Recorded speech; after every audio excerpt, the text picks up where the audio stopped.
Welcome everyone, Ben Peterson here. It's an honor to be with you each week as it's our mission to engage with you so that we can lead you into the destiny that God has for you as you engage with Him. And so I've got my good friend Eric with us today. We go to the same church. We've been running together for a couple of years now. And his story is something that has gripped me from the moment that I heard it, and I've thought about it so many times. He served in the military and really was impacted through the culture that he was in, also from his upbringing, and then what happened to him after the military. Now, I don't want to steal your thunder, but that's kind of the direction that we're going in today, is to really understand, where we come from, what the culture we're in is impacting us, and then what that can lead us into. And so, Eric, thanks for spending some time with us. Man, thanks for having me. Glad to be with you. Glad to be with the soldiers watching. Amen. Yeah, they're tuning in from all around the world right now. So I just want to start off, man, could you just share a little bit about how you grew up? We spend a lot of time in our training talking about, it's not about what's wrong with you, but what happened to you. Where did you come from? Yeah, good question, man. So for me, think single wide trailer, think trailer park kid with a rat tail down to my waist. That's who I was as a kid, and growing up, we grew up very poor. We grew up with, I remember one day waking up and walking out of my bedroom in a single wide trailer and just falling right through the floor and my foot actually stepping into the mud below the trailer. So this is kind of the way we grew up. We didn't have much. Food was scarce, and on top of that, my whole family line was riddled with addiction, drugs, all kinds of issues. So that's kind of my upbringing. A lot of my childhood memories are kind of centered around some dark parts of my past. So tell me a little bit about your parents and the dynamic of your mom and your dad. Were they together? How did all that play out in your life? Yeah, so my mom and dad split when I was a baby. Okay. And when I was about 2 years old, I was at my dad's house and playing in the yard, as I was told. My brother would have been 1 at this time. And my mom pulled up with a couple other guys in a car, and they were all pretty drunk. Yeah. Came to pick us up, and luckily my dad and my aunt were there, and they did not let them take us with her. And what happened after that is she got into a car, went down the street. They went right into a tree, and the only person that survived was the driver. Wow. So from an early age, addiction actually caused quite a bit of damage in our lives. And my mom died when I was 2. My dad did his best to raise us as a single father. Yeah. But he married some other women, and they turned out to be abusive, and there's a lot of challenges that honestly, it marked my heart. Yeah. It caused some of my not so some attributes in my character that weren't good for me. Yeah. So tell me about your first encounter with substances and addiction, and any alcohol or drugs or pornography, or the things when you're growing up in that traumatic of a setting. As we talk a lot about in our training, we try to find ways to numb to survive. 100%. So curious about what maybe some of those first experiences were like for you. Yeah, I think if you jump from about 8 to 12, somewhere around 11 or 12 years old is where most of that came in, where I found myself. I can remember being young and getting on my knees in the yard. Yeah. On Mother's Day. Yeah. And just crying out to God, and I would blame Him for what happened to my mom, and I just couldn't understand. What people don't get is that mothers were created to give you the unconditional love you need. At the core of who we are and how God designed us, we need to be loved. We need to know that no matter what we do, no matter where we came from, that someone loves us. And without a mom, you miss out on a lot of that. Yeah. And so I found myself broken, crying out to God. I didn't even know if I believed in God. I certainly thought that if God was real, He didn't care for me. He didn't care for our family, right? And so some of my earliest memories are centered around that. And what I found out was that cigarettes That's where it started. Yep. Cigarettes were something interesting to do that took away some of the pain. And this was at about 12? This was about 11. Okay. 11, 12 years old. Yeah. And quickly, we had moved from Ohio to Tennessee. And in Tennessee, I had some friends who had some access to alcohol. Yeah. And it was in Tennessee where we started drinking malt liquor. You know, I'd go with one of my buddies. We'd be out all day with very little rules. Be out all day, go to his uncle's house, and he'd have these hot bottles of malt liquor sitting on the floor. Wow. Did not taste good at all. No. But we thought, again, here's another interesting thing to do. So we started drinking that malt liquor, and from about 12 on, I drank. Yeah. It was also from about 12 on where I started getting access to pornography, getting access to other destructive things for a child's mind and brain and heart. You know, and from 12 on, I think it progressively got worse. Deep down, I really felt like I was a kid who wanted to do the right things. Yeah. You felt like you were a good person. Yeah. I thought, you know, this is not what I was made for. And I even had these illusions of, in the future, I'm going to be successful. In the future, I'm never going to be like this. And I would even look at my mother's situation. You know, I never got to hear her voice or even see a video of her. Sure, yeah. So I don't know what she moved like or what she sounded like, but I knew that I wouldn't end up like her. Yeah. I promised myself I wouldn't drink and drive. I'm not going to become an addict. I'm not going to become an alcoholic. And by the time that I graduated high school, I was an alcoholic. Yeah. Yeah. As soon as I ended up in college, we drank every day for 8 years. And somewhere in the middle of college, I think it was 2008, 2009, the economy collapsed. Yeah. You remember when that happened? Absolutely. Everything fell apart. And we came up so poor that there was no way for us to pay for school. No way to pay for it. Yeah. And I had no help, so we were borrowing student loans. I had a tremendous amount of debt already, I think around $70,000 in student loan debt. And the economy's gone down. The economy tanks, right? And so everything falls apart, and I can no longer get a student loan. And I'm finishing my second semester of junior year, going into my senior year. Yeah. And so what I had to do was drop out. I had no choice. Yep. And the next best step for me was what? Join the military. Join the Army. So to set the stage here, you're in the position of lost your mom at 2. You have a dad who's doing his best, marrying these various women, broken, missing your mom. Starts with cigarettes, then it gets into malt liquor, which is disgusting. It is. And then by the time you graduate high school, you're an alcoholic.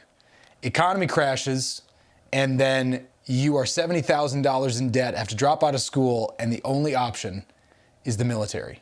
Yeah, let's say it wasn't a good start. Yeah. Now you said something to me one time that I thought was fascinating. It had to do with discipline and the reason you joined the military. Talk about that. Yeah. So after my junior year in college, I've cheated on all the girls I've dated. I'm a scumbag at this point. I mean, I'm an actual scumbag. Yeah. I'm drinking every day. I'm overweight because of it. And I thought, at least the Army will give me some discipline. The thing is, even in my heart at that time, I knew something had to give. Yeah. Something needed to shift. Something had to change. Yeah. I need to clean up my life. Yeah. So I thought, well, one of the upsides of going to the Army is at least I'll get some discipline. Yeah. And so joining the Army, to me, there was this other side where, hey, when I get out of here, I'm going to be fit. I'm going to be healthy, mentally, physically healthy. I didn't think much about spiritually, but I thought mental and physical health. I'm going to come out shining. I'm going to do well in this place. And I just thought, I've been given lemons. I'm going to turn it into lemonade. I'm going to go get it, right? So I get to the Army, and pretty quickly I realized that's not how it was going to turn out at all. No. Might be a little more fit. Little bit more fit. Not a lot, but a little bit. Until I was in the Army Reserve, so yeah. I was fit until I got to my unit. Yep. And then it all just kind of goes back to normal. Yeah, it goes back to normal. Yeah. And so... talk a little bit about the culture, and how the military, I know we get a lot of prayer requests from soldiers saying, man, this is this is a hard culture to be in when I'm trying to live a holier life and I'm trying to get out of some sin. How is that for you in the military with the culture? Well, there's a great book about this called Atomic Habits, and one of the concepts that they tackle in Atomic Habits is this idea that you become your environment, right? So it's incredibly difficult for a person to be the odd person out. At the core of who we are, we're tribal people. Yes. We were created to fit in. This is why everyone wants to fit in. Anyone who says they don't want to fit in is lying. Wow. We were made to fit in, designed by God to be a part of a unit. This is why the family of the military is so powerful, Yes, right? yes, it is. And so it's also the reason why when they get out of the military, it's so difficult to exist in a non-tribal society. Yeah. So what I'm saying is when you go into an environment that's that close-knit, where everyone is adapting to a brand new way of existence. Yeah. They're not acting like they did back at home. They're brand new creations. They're branded. They're branded, Yeah. and you, in a lot of ways, you know, you're shedded of your traditions and your values and your identity, so that you can become what they want you to be, which is the ideal soldier. Yeah. So there's some challenges here when you want to live a righteous life, or when you want to live and be free from sin. Yeah. If the unit is practicing sin, the odds are you will. Yeah. If the unit is working out more, the odds are you will. If the unit is eating healthier, the odds are you will. Yeah. And so that's transcendent of where you're at, and that's transcendent of military culture or just workplace culture. Yeah, absolutely. And in our culture, even in workplaces, people become just like their employers. If you notice, even with your friends, you start talking like them, you start acting like them, right? Yeah. And so one of the challenges with a culture that's as tight-knit and strong as the military is you're going to become like the group of people you're with. That happened to me, right? And so when I ended up in the military, I thought, I had all these aspirations. The girl I was dating at the time, we're going to get married. Yeah. And all these, and none of that happened, right? That wasn't the culture. Yeah. So what happened was there was a denigration in my mind. My mindset started shifting to this echo chamber. All I could think was, this is the world. Yeah. The outside world didn't exist anymore. This internal world exists. And now I only seek approval from the people that are here. Yeah, that's right. Not thinking about the fact that, hey, in like 4 months, I'm going back home, and none of these guys will I ever see again. Let me tell you now, none of those guys, except for maybe 1 or 2, did I ever see again. Yeah. But I'd made very important decisions in the moment with those guys to find acceptance and to find affirmation. Wow. So obviously, the discipline and the change you were looking for didn't quite happen. Right. And you have a testimony of how things spiraled and where your faith was at, which I'll let you talk about, and then how God intervened. Yeah. Love to hear that story. I joined the military in 2009. I joined the Army Reserves. I went to basic training, Fort Sill, Oklahoma, then went to Fort Jackson for AIT. At Fort Jackson is where the first time we got an off-post overnight pass. It was our very first one. Until then, I had strict discipline for the last 6 months, right? Yeah. From basic and AIT, there was no access to even sugar, much less alcohol, much less the internet. Right. This was before, you could take your cell phone in, and it was really before we used cell phones in the way we did now. That's right. So I end up in this culture where you're repressed. You cannot do those things. And it did not fix what was wrong with my heart. Imagine that. Like, I couldn't do those things, but by God, the second I would get a chance, I'm going to do it. Absolutely. So the very first time in Fort Sill, when I got access to the shop, right? I went in there. I bought 2 things. I bought a Mountain Dew and Reese Pieces. Wow. And I ate those Reese Pieces so fast, and then I chugged that Mountain Dew. Yep. And I was sick for 2 days. Sure. Right? Yeah. And the first off-post overnight in Fort Jackson, the first time I was actually allowed any freedom in 6 months, I got way too drunk and did something really stupid. Yeah. That's how fast that discipline wore off. It was gone. Because it was temporal. It didn't fix what was broken in my own heart. Yeah. And then after I got home from the military, the thing about the training aspect of military is for that season of life, I had a very defined purpose. I mean, I knew exactly what I was there to do, right? Yeah, absolutely. I mean, I don't even have to think about daily decisions. Why? Because they tell me what time to get up, what time to work out, when to make my bed, when to eat, where to go next. I've got nothing to worry about. All of my decisions have been made. Yeah. And my purpose was to do well through it, to graduate, and to get back home. Right.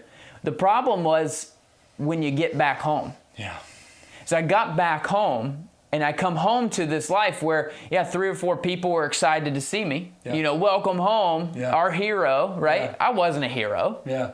I didn't do anything. I just went to basic training in AIT and came home. Yeah. And I come home to a few people and then quickly no people, right?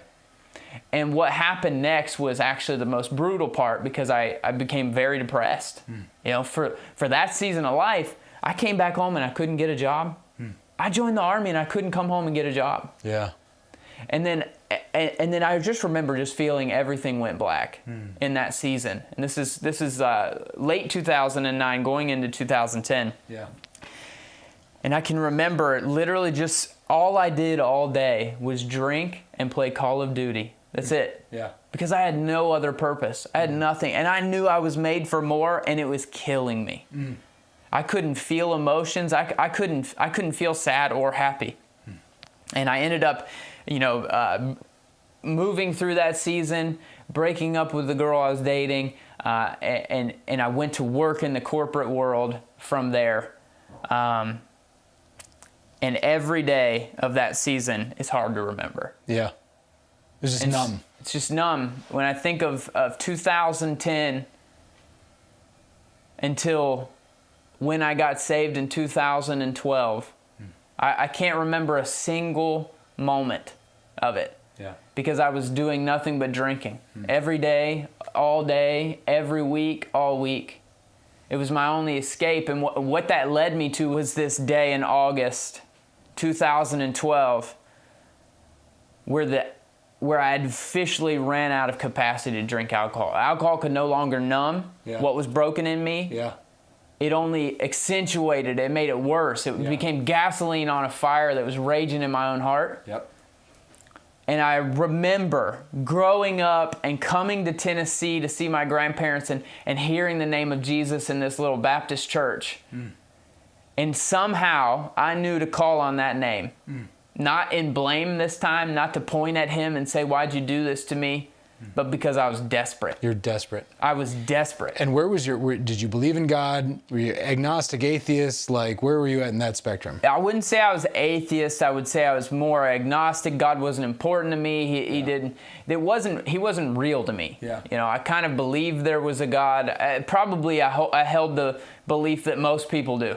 If I'm a good person. I mean, I'm not a murderer and I'm not doing these things. And then you get into this thought process of I'm comparing myself to Jeffrey Dahmer and to these other, and it's like, I'm not Dahmer. Yeah, I'm not Dahmer, so I'm doing pretty good. And I thought, to me, my whole life was injustice, right? I just thought, man, this happened to me, and then my mom died, and I'm around drugs my whole life, and people they've rejected me, right? I had a rat tail, so I didn't get invited to the birthday parties, and then all these things happen, right? And I watched my family struggle through addiction, and then friends die of heroin overdose in Ohio, right? And all these things happened to me, and it was the first time I ever thought, that stuff is shedded away. I need hope, and I need it now. And I remember what I did was, and this is so weird for me because I didn't know how to pray. I never even read a page of the Bible. I didn't even know what it said. I went over and got on my knees in the corner of my room. It's like 12 o'clock at night, and it's one of the only nights where I didn't drink for some reason. Yeah, for some reason I was sober that night, and I just remember walking over to the corner of my room, getting on my knees, and I said a prayer very similar to this.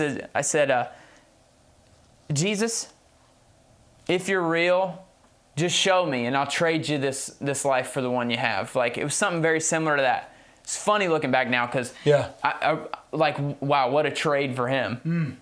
I blew up my whole life. All of my relationships were ruined. I was like 257 pounds. You know, and I find that so fascinating because it's like Jesus is saying, give me your life. Yeah. And we act like it's this big deal and we're giving up so much. And actually, like, he's kind of getting the raw end of the deal here and we're getting everything because we get him and all he died to give us. It's like we, you break your phone and you give it to the repairman. You don't look at it like, hey, I'm giving you my phone. Be careful with it. Yeah. I'm doing you a favor. Yeah, I'm doing you a favor. It's like, no, can you please fix this? Yeah. And it was more like that where I'm just going, I'm down to one name. Mm-hmm.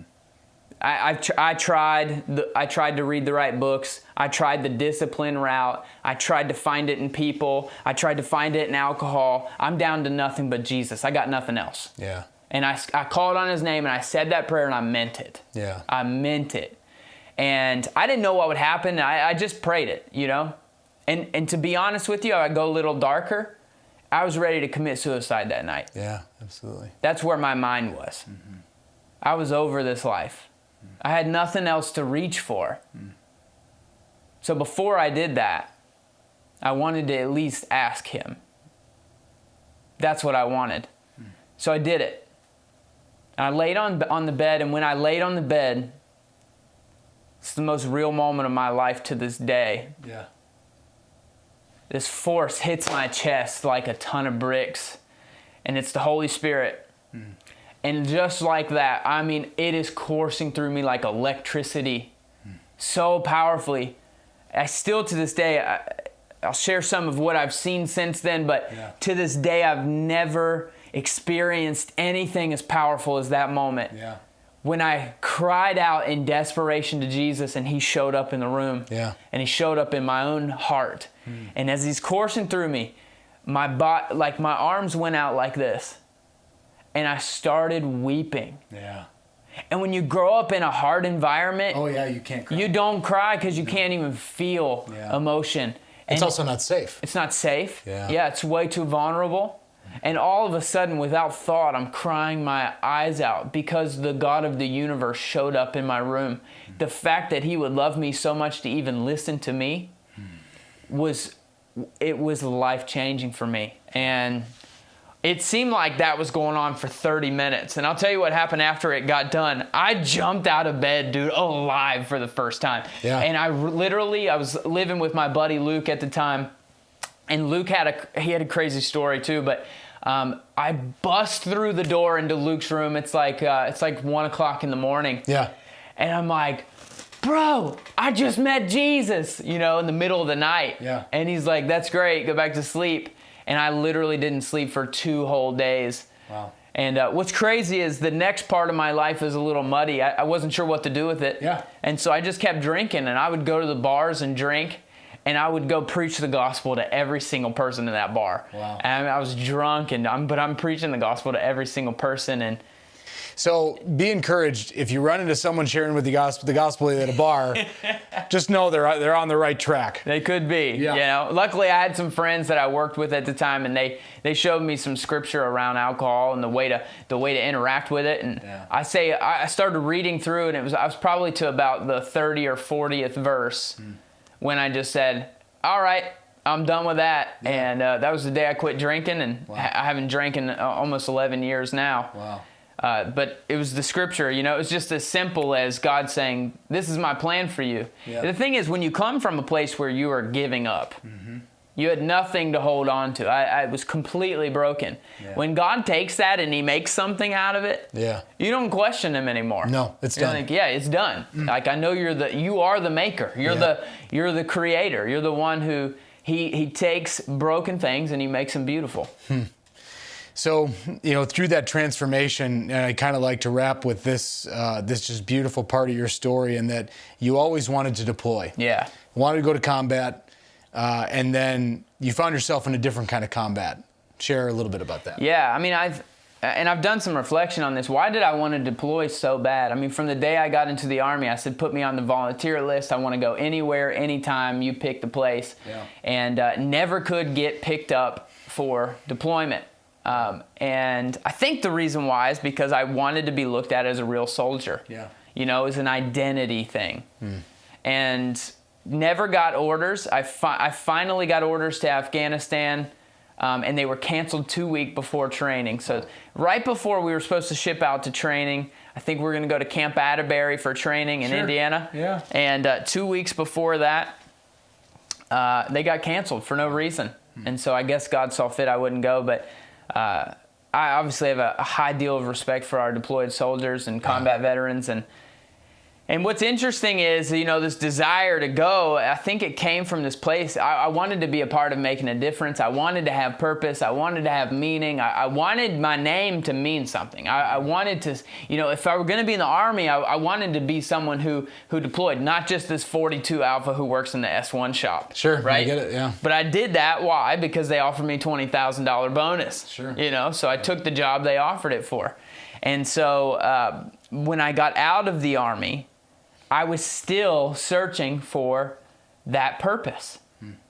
And when I got out in 2017, actually while I was in the reserves in 2015, I went on my first international trip. I got clearance from my unit and went to India on a mission trip. Wow. And it was just the first time I ever saw the world. Yeah. And it was with a church. Serving God. It was actually with a nonprofit. Yeah. Yeah, serving God. And I went to India, and I remember this moment in India where we traveled all over the country. We were all over the place. We went to leprosy colonies, like people with, their parts are falling out. It was crazy. We were praying for them and putting like salve and solution on their wounds and holding their hands and just loving on them, dude. It was unlike anything I ever seen. We went to an island on the Bengali Islands where these widows lived. All these widows who their husbands were gone because they were killed by Bengal tigers. Like the craziest stories I'd ever heard. And we were going to all these places. And I remember coming up on a train, and we got off this train, and all of these kids in Delhi are just on the street. And I asked my guide, I'm like, hey, why is this place filled with all these little kids? And he goes, well, what happens is when a parent can't take care of their kids, what they do is they'll put them on the train from the south, and then they'll jump off at a stop along the way. And they tell the kids, hey, I'll be right back, just wait right here. And then the train keeps going, and it ends in Delhi. And then the conductor comes and kicks them off, and then those kids are grabbed by a gang leader who will maim them and harm them so that they look more pitiful, so that they can beg for money, and then they take all the money back to the gang leader. It's this whole thing. And it was right then and there where God told me, I've called you to be a voice for the voiceless. Wow. Right there, because those kids have no way to fight for themselves. And it was at that moment where I saw the mission of my life come to light. Wow. Right? And a few years later, I get out of the Army, and then I just go full-time in missions. Yeah. I start working in places like Uganda. In Peru, we started working in remote villages in the Andes Mountains, preaching the gospel in Uganda to 130,000 people in a stadium, to millions of people online. And then we started freeing slaves in Asia, in Asian countries near the Middle East. Started freeing slaves from a life in a brick kiln. And it was one thing after the next where God just opened doors for me to find that desire in my heart for purpose, for meaning, to make a difference. Here's what I believe in the core of the people who serve in the military. The core is that they're world changers. Yeah. They're people who are desiring a purpose that's greater than profit. They want meaning that's bigger than money. They want something to do that will actually help make the world a better place. And they thought that they could do that wherever they see fit. And some people do that effectively in the military. And some people find their mission when they get out. Yeah. I'm one of the ones who found my mission when I got out. Yeah. And today I'm blessed to be a mission pastor at a great church here in Franklin, Tennessee. Yeah. I get to travel all over the world, preach the gospel. We get to build schools, churches, water wells, clinics to meet people's needs where they have no access. Yeah. We're building schools in places where kids have never had an education before. Like, the world is actually transforming one person at a time, and it's something I get to pour my life into, and it's that thing I joined the Army to find. Yeah. I found it on mission here. Wow. Amazing, man. What a story of transformation. One last question that we have that we like to ask everyone as we're working in the space of spiritual resiliency with our military. And how do you become, the definition of spirituality is a relationship. Resiliency, the ability to get stronger, to bounce back from hard things. What does spiritual resiliency mean to you, and how does that get lived out in your life? Yeah, it's a good question. I think we've tackled this for years. I think a lot of times we think that we are doing something so we can become it. Yeah. But the truth is in reverse. We're becoming something so that we can do it, right? And so adverse times or difficult climates, they create character, right? There's a scripture that talks about this. Yeah. That you thank God for your trials, for your tribulations, because it produces endurance, right? There's something, we had this saying in the Army, and I know many of the Army guys will know this, but it's called embrace the suck, right? It's those moments that are they're unbelievably not fun. They're awful. Dude, they suck, suck. Right? That's why you say embrace the suck. They suck. There's nothing fun about laying in the mud for 10 hours. It's not fun to walk 15 miles in a pair of boots that are pretty uncomfortable, right? Yeah. You wipe the blisters off and you patch it up and you change your socks and you keep walking. None of that stuff's fun, but it does do something to your mindset, right? And so when you talk about spiritual resiliency, man, I think a lot of people think, you get saved and you start following Jesus and everything suddenly becomes easier, but the opposite is true. Mm-hmm. What is easier is you have peace in your heart for the first time. Yeah. What is easier is that you have a clear mission for your life for the first time. What's not easier is the journey. And so you have to learn how to have your spiritual life be healthy in places where it's not welcome, right? A lot of the people we serve, when they come to faith in Jesus, they lose their family, they lose their culture, they lose their community. It's as if a soldier was plucked out of his unit and now dropped into the middle of the war by himself. Yeah. That's what happens to these believers in those places. But they have to create spiritual resiliency so they can survive it. Yeah. And the thing is, there are ebb and flow of blessing in that journey, right? You're going to come to a place where you do find your tribe again. Yeah. Because you're going to run across some guy like you and I. We're gonna run across each other somehow, some way. You from Minnesota, me from Ohio. We meet up in Tennessee. What are the odds? They're God's odds. We're moving forward on mission, and we're finding our tribe, and we're doing it together, But if you hadn't gone through the lonely parts, you wouldn't be able to lead through the parts where you have everyone around you. Yeah.